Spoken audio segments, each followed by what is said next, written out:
My one gripe with overlanding is that all of this stuff is too tall for short people.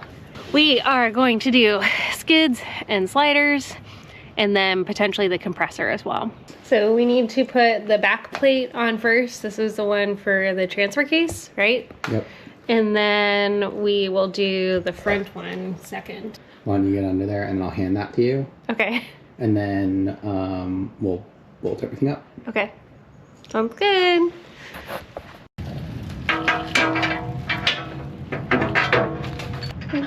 How's it going over there? Good. We're back. I'm gonna go to the other side. Okay. Don't leave me. Woo! Okay, next one. Scooch up. Okay. Oh gosh. Are you gonna do the top one? Yeah, I'll do these ones. Okay. Do you have the other one? No, that was the one for this one. Oh, here. Okay, you get that one in. Never in my wildest dreams did I think I would be doing these kinds of things, but here we are. What are you doing? My weird wiggle to get down there. Skids are in. This was surprisingly easier than I thought it would be. It's a great way to get out. All right, sliders are next. We are starting on the sliders. How do you like Brian? Brian at Victory 4x4 is freaking awesome. Thank you for the very helpful video instructions. They're great. Thanks, Daryl and Corey as well. Yes, thanks Daryl and Corey. Ready? Yep.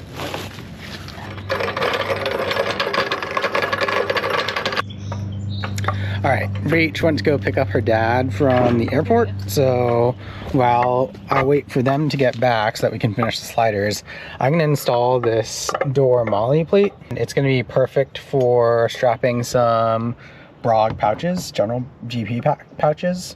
So it'll just be nice to have additional storage here on the door. So I'm gonna go ahead and get that installed. All right, much more comfortable. Yeah.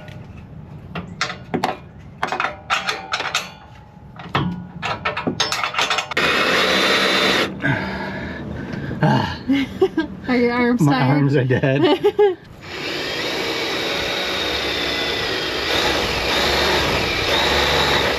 All right, the side's done, and it's pretty solid. Pretty solid. What we'll do is we'll put some grip tape along here too. What will that be for? So that if we use it as a step, And we it's don't slip wet. off. Yeah. Yeah, and it's wet. That's my dad. Grip tape Internet. and baling wire solves everything. Do you see the family resemblance? Yes. All right, looks great. Yeah, looks good. So this is our system.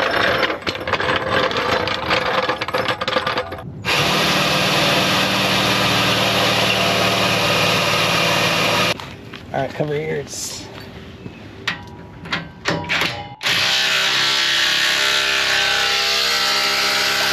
Loud.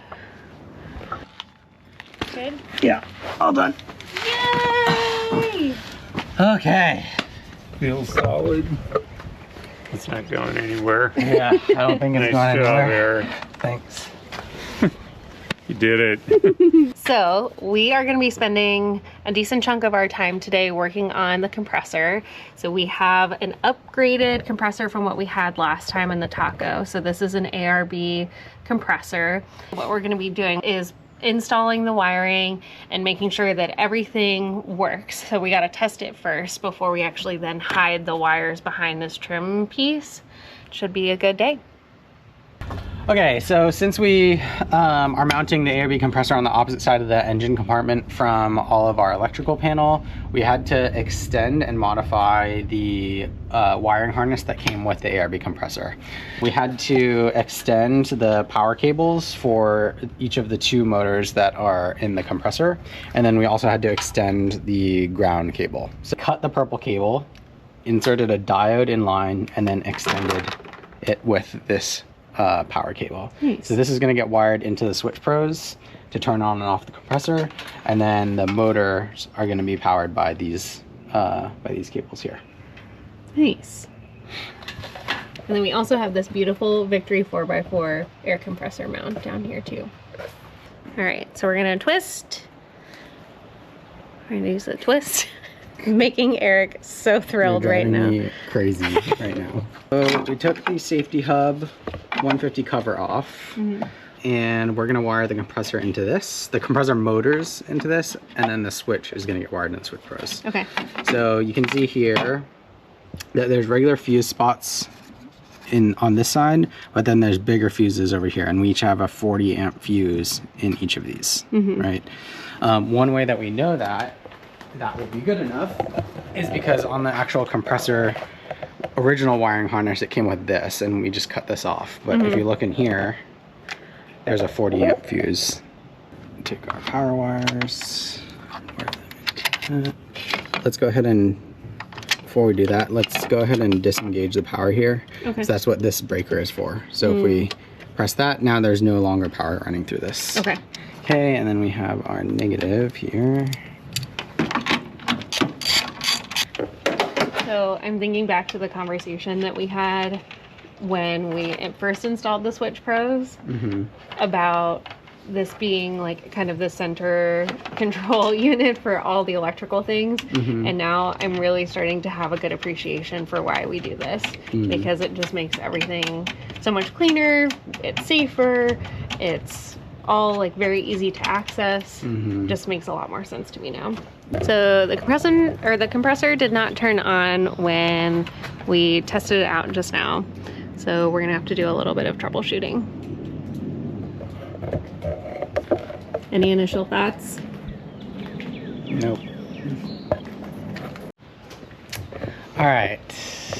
We are on day 2 of the compressor. Freaking day 2. Should have been like a couple hours, but we ran into issues last night, and I got so grumpy and just had to put it away, and we had a movie to go see. Yes. I can confirm on the grumpiness. So naturally, I couldn't really sleep because I was just thinking about what this could be, and it was either the ground that was bad or the switch wire. So this is the purple wire with the diode hooked up to power on our switch number 2. And now if I connect the ground wire to the negative bus bar and we turn it on, it works. Now we have a working compressor. So yeah. It's all hooked up. So the TLDR is that we just needed an extra ground. Yes. Yes. It's always an extra ground or a bad ground or something. But we figured it out finally. Finally. This is 2 days later. 2 days later. Now that we have the compressor hooked up, we need to calibrate our deflators. Okay. Okay. They clamp onto the Schrader valve on the tire. Okay. And then you adjust them and they automatically deflate to a certain pressure. Okay. So we want to set these to about 22 psi, 23 psi. Okay. And is that the psi you typically use when we're on for the trails? trips. Okay. Yeah, let's set these and then we will use the new compressor to air the tires back up. Okay. Put this back on. And we need to loosen it just a little bit. I feel like I can do this now from start to finish very easily. So this makes me feel a lot more confident that I can take care of the tires. Yeah, like if you had asked me last year on a trip to air up and air down the tires, I would have been like, I don't know what I'm supposed to do. But now I know what to do. Nice. All right. Much better.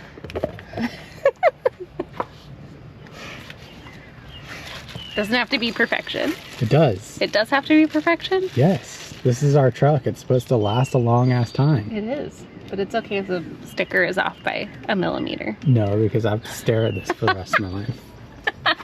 What's up, everyone? We are back. Yeah, we took a couple weeks We actually skipped the MSO trip this weekend so that we could just spend some time getting our lives together.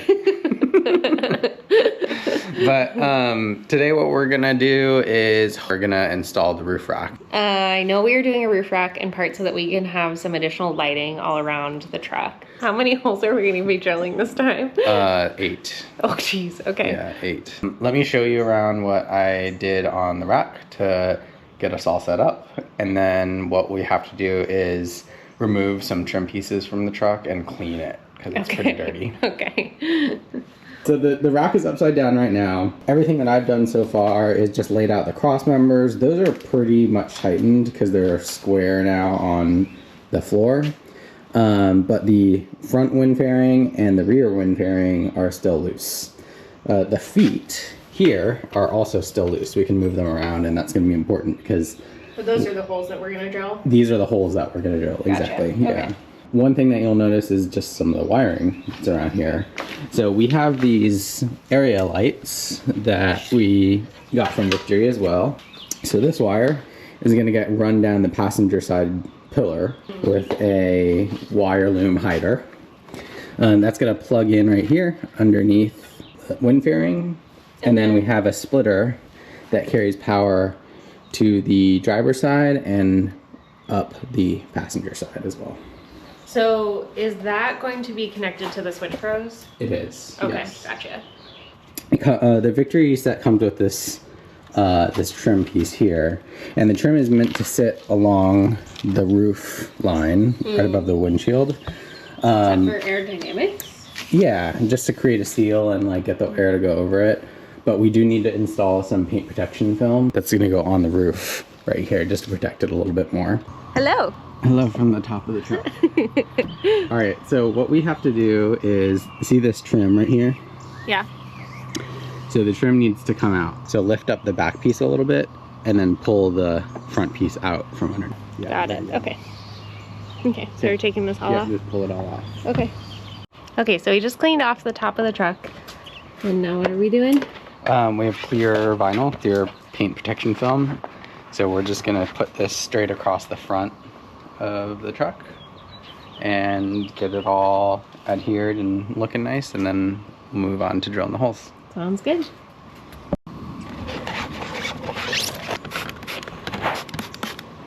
Yep. And then you basically want to use like a circular motion, right? Like you're scooping flour. Kind of. I'm gonna cut here. It's not the most beautifully cut line, but it'll do. Up next, what we're gonna do is lift the rack onto the truck Okay. and really gently set it down. Okay. And then we need to measure 2 inches from that back black plastic piece that you like lifted up, the first thing you took out. So 2 inches from that is where the back feet are gonna go. Okay, 2 inches forward or behind? 2 it? inches forward. Okay. Yeah. And then we just need to mark the holes, and then we'll center punch them and drill them out. Okay, sounds good. So Eric has left me to my own devices to drill some more pilot holes up on the other side of the truck. He has to go get the right bit for the drill because the one that we have isn't quite the right size. So he'll be back in a few minutes, and I'll try not to get into too much monkey business while he's gone.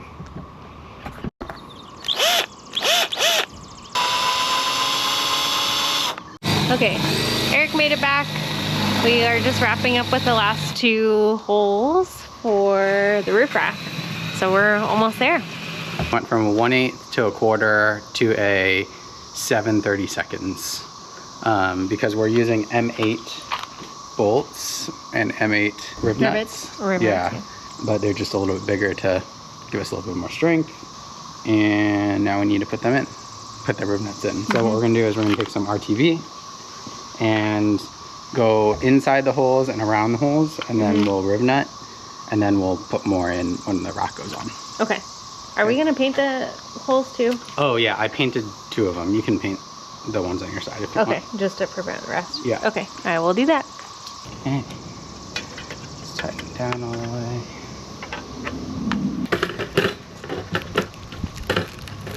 Oh yeah. While Eric is tightening down the lights, I'll show you what I just did. So we have this, it's what called a wire hider? It's called a wire hide. Okay, Yeah. a wire hide.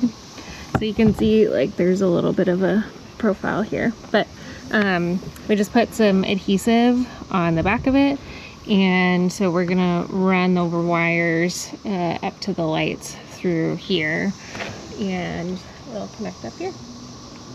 Cool. Let's pop the trunk and wire this baby in. Woo! Whenever we get to the last step of, or the last couple of steps of a build day, I can always feel our energy starting to go way up because we're like, yes, we're almost done. We're almost done.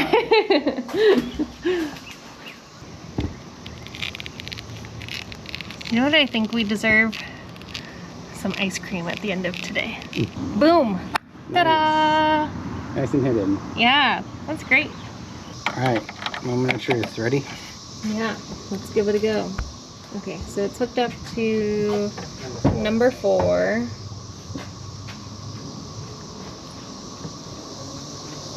Woo! We have light! Oh, that looks so good. The last time I put one of these on, Eric made me do it a couple times because it was not perfectly placed in the center. It's not straight. Wish me luck.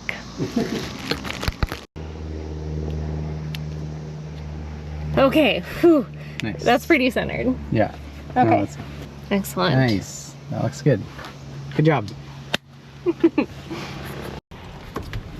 Hard day's worth of work deserves some ice cream, Jackson. You can't know. Nah.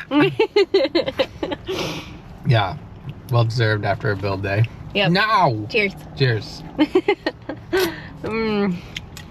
What flavor did you get? Mint chip. It's my summer flavor. I tried a new one.